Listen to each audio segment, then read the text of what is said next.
मित्रों, जय माता की। नमस्कार। संजय बोल रहा हूँ। आशा करता हूँ कि आप सभी कुशल मंगल होंगे। आज की इस छोटी-सी ऑडियो का विषय है सूर्य खाना नंबर 12। जो 12वां घर है वो हमारे मोक्ष का घर होता है, यानी कि हमारी कुंडली का जो आखिरी हाउस होता है, और हमारे घर के वास्तु में वो साउथ ईस्ट की दिशा भी होती है। और जब भी मित्रों सूर्य की हम बात करते हैं तो अगर उसके शत्रुओं को उसके साथ कहीं भी टकराव में बिठाएंगे, यानी कि राहु को, शनि को या शुक्र को, तो आप देखोगे कि सूर्य 12 के आपको बुरे परिणाम आ रहे होंगे। या जब भी टकराव होगा और बुरे परिणाम यानी कि बुरे संकेत आपको मिल रहे हैं, तो आप मान के चलिए कि इसका शत्रुओं के साथ टकराव हो रहा है। अब जैसे टकराव कैसे, कई लोगों ने बताया कि भाई जो इंसान शनि के काम ना करे, यानी कि छठे घर में शनि आ जाए, या इंसान जो अपना कर्म शनि का बना ले, यानी कि हथकरघा वाले काम, हाथ के करने वाले काम, लेबर वाले काम या लोहे से रिलेटेड काम अगर करेगा, तो फिर सूर्य शनि का टकराव होगा और उससे सूर्य 12 के उसको बुरे परिणाम आएंगे। और दूसरा, अगर आप देखोगे कि अगर इंसान अगर लंगोट का कच्चा होगा, यानी कि एक्स्ट्रा मैरिटल अफेयर्स बनाने वाला होगा, और उससे अपनी जो सूर्य की परंपराओं वाला जो स्वभाव है अगर उसको ख़राब कर लेगा, तो भी सूर्य के दुष्परिणाम आने निश्चित हैं।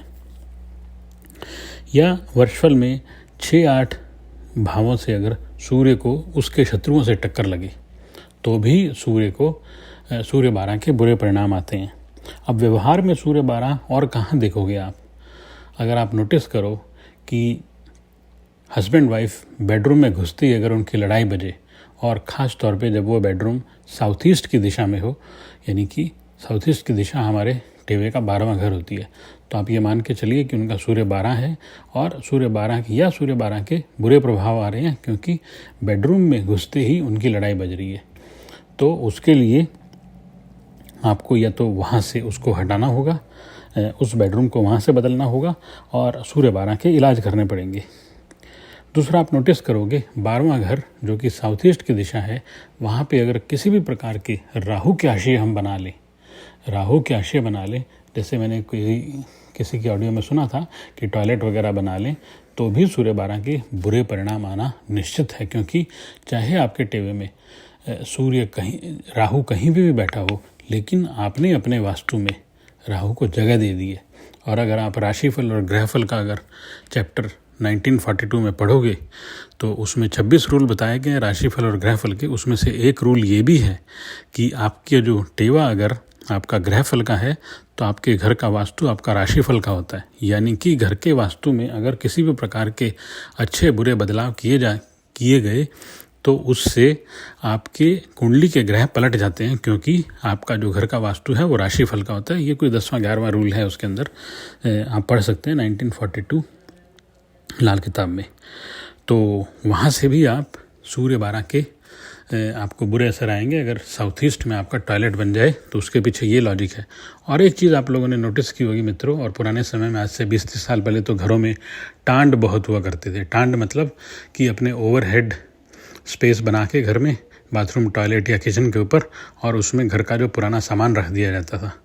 तो ये भी सूर्य 12 के लिए बहुत हानिकारक है, क्योंकि जो भी घर का पुराना सामान है, कोई इलेक्ट्रॉनिक सामान है, घर का VCR ख़राब हुआ और हमने उसको टांड पे टांग दिया। और जैसे आजकल तो बहुत प्रचलन चल रहा है घर में इन्वर्टर लगवाने का, कि इन्वर्टर लगवाया और टांड पे टांग दिया, या ओवरहेड अपने सिर से ऊपर लगवा दिया। तो ये सब चीज़ें खराब राहु के आशय हैं। और अगर आपने खराब राहु को 12वें घर में जगह दे दी, तो आप मान के चलिए कि आपका राहु कहीं भी बैठा हो, लेकिन आपको सूर्य ग्रहण के असर आएंगे ही आएंगे, क्योंकि आपने 12वें घर में अब अपने घर के वास्तु में राहु को मुकम्मल कर दिया है। जंग लगा हुआ लोहा अपनी छत पे रखना, ये लोग बहुत भूल करते हैं कि कोई भी लोहे की ग्रिल ख़राब हुई और उसको छत पे रखाए, साल 6 महीने बारिश में उसके ऊपर अच्छा खासा जंग लग गया और आपने ध्यान नहीं दिया, और आप देखो कि यार मेरे भाग्य किस्मत को क्या फ़र्क पड़ गया, मेरी किस्मत में क्या हो गया कि किस्मत एकदम से साथ ही देना बंद कर दी। भाई आपने अपने 12वें घर में, यानी कि अपनी छत पे खराब वाले राहु को जगह दे दी है, जिसकी वजह से कि आपके सूर्य ग्रहण के आपको असर आ रहे हैं, तो वहाँ से आपको वो उठाना पड़ेगा। और एक चीज़ मैं नोटिस कर रहा था नक्षत्रों को लेके, कि क्योंकि ये चैत्र का महीना होता है और ये जो नक्षत्र आप में से जितने भी लोग नक्षत्रों की जानकारी रखते हैं तो आप लोगों ने नोटिस किया होगा कि जब चैत्र का महीना होता है ये लगता है अपने 15 मार्च से लेकर 15 अप्रैल जब ये युगादि नववर्ष आता है तो सूर्य मेष राशि में प्रवेश करते हैं। यानी कि जब सूर्य की मेष राशि में एंट्री होती है, अश्विनी नक्षत्र में एंट्री होती है, तो उसके सीधा सामने का नक्षत्र चित्रा नक्षत्र है, 14वां नक्षत्र जो होता है। और आप नोटिस करोगे कि हमारे जो 12 महीने हैं, हिंदू 12 महीने, उन सब के नाम हमारे उन्हीं नक्षत्रों के ऊपर हैं जिस नक्षत्र में उस महीने पूर्णमासी का चंद्रमा होता है। क्योंकि अगर सूर्य मेष राशि में है तो चंद्रमा उस समय लिब्रा यानी कि तुला राशि में होगा और तुला राशि का पहला नक्षत्र जो है वो चित्रा नक्षत्र है। तो इसलिए पुष मंथ का नाम चैत्र मास पड़ा। ऐसे ही आप बैसाख, ज्येष्ठ, आषाढ़ सबको इसी प्रकार से देखोगे। मेजॉरिटी ऑफ द हमारे मंथ्स जो हैं हिंदू धर्म के वही नाम पड़ रहे हैं जिस नक्षत्र में उस महीने का चंद्रमा पूर्णिमा वाला चंद्रमा उस महीने में होता है। तो ये एक नोटिस करने वाली बात है।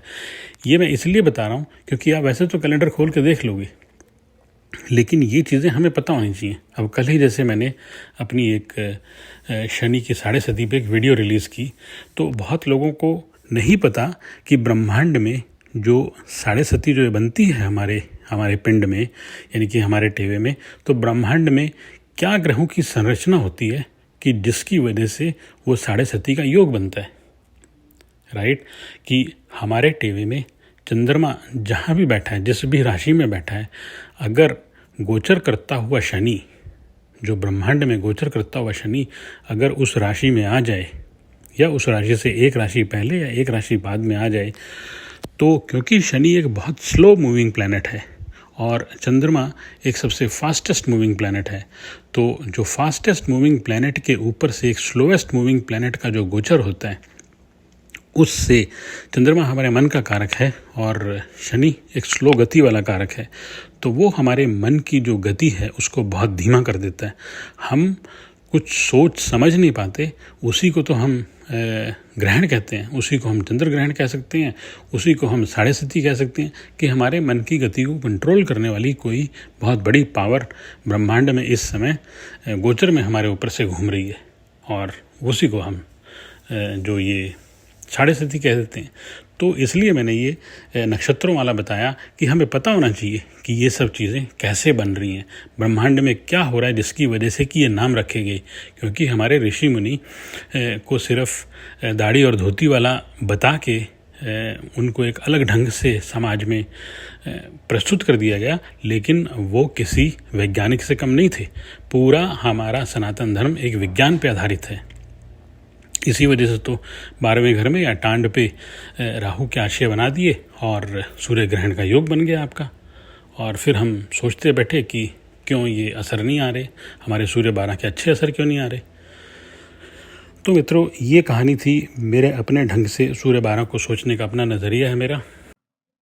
जो मैंने बताया अगर वो आपको अच्छा लगे तो उसे स्वीकार करें, अपने कमेंट्स ज़रूर दें। अगर आपको और कुछ सूर्य 12 के बारे में पता हो तो उसके बारे में भी ज़रूर बताएं। और मेरे चैनल पे जो कम्युनिटी सेक्शन है उसमें जो सवाल जवाब का सिलसिला चल रहा है उसमें आप लोग बढ़ चढ़ के भाग ले रहे हैं, बहुत अच्छी बात है। और लोगों को भी इसमें जोड़िए और सभी सवालों के जवाब दीजिए। अगर कुछ आपको लगे उसमें भी त्रुटि है तो उसको ज़रूर अंकित करें। जय माता दी, जय सिया राम। आप सभी प्रसन्न रहें, खुश रहें, आबाद रहें। फिर मिलेंगे।